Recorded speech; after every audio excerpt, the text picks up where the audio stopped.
Ladies and gentlemen, welcome to the third episode of how to print a 3D printed vinyl record. Today we're going to be taking our converted audio file into those incremented numbers, and we're going to be converting it now into a 3D visual STL file. So it's super exciting news.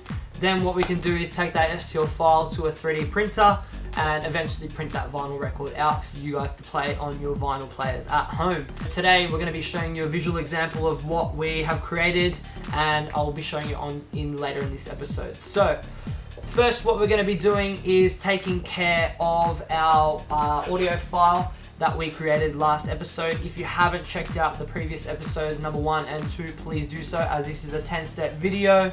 We're going to move on to our first step. So we're going to be jumping into our folder and clicking onto 3D printed record master and processing 3D printed record. Now inside you'll see our pattern.txt file, which we created in episode 2, and pattern.wav, which we created in episode 1. We also have a whole lot of other text, other files around here. We have a folder and a file called processing 3D printed record. What we're going to be doing is opening that up in processing, but before we do that, we have to open processing first. So what we'll do is open processing and jump into our preferences. And as you can see in the preferences sign, you'll see a increase maximum available memory to a certain number of megabytes that you input yourself. Now, if you have 4 gigs of RAM, you have 8 gigs of RAM, or you have 16 gigs of RAM, please put in the maximum amount that you can and that your computer has stored. I've only put in 16,000, even though it's not the complete amount of RAM that I have in my computer. It's sufficient enough for me to produce the vinyl record. That processing is going to need to be done. So make sure you have it checked, and also make sure that you have put in your number and press OK. Now the next step we're going to be doing is opening up a file called processing 3D printed record.pde.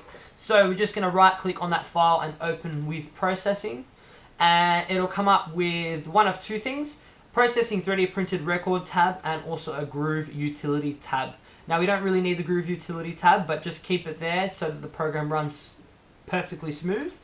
And we're going to direct our attention to this area here where it says string file name equals final edit min, or it could say your file. What we're going to do is type in the word pattern.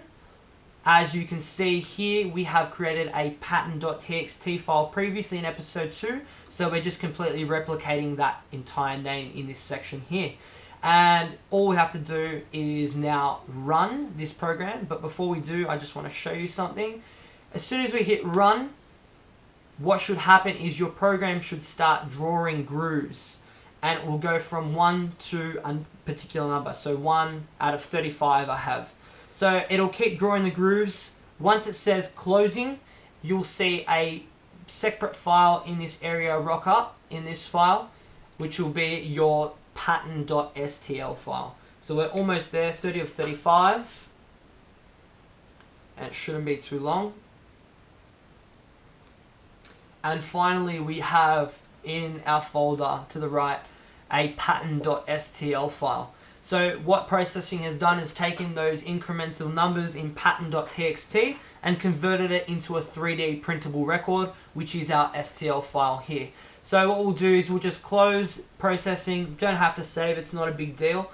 And I'll show you what the pattern.stl file looks like. You can open up in a series of programs, one called Blender or Maya, or if you want to just view what you've created, you can open up Can I Viz, and I'll show you exactly what this file looks like. It's absolutely amazing, and it should look something like this. It's a big file, so please make sure that your RAM can hold this amount of data and storage.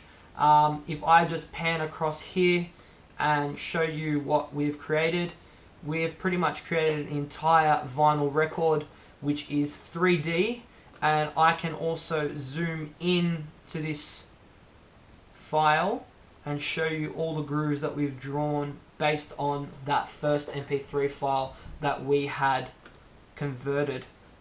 It's a super laggy program, but you should be alright.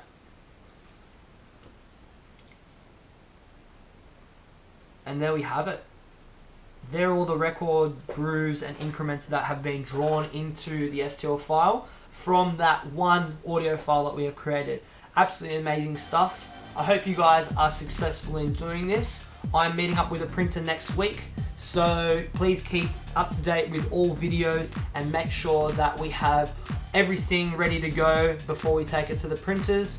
Also, keep up to date with any other episodes that I'm bringing forward to you in the next couple of days.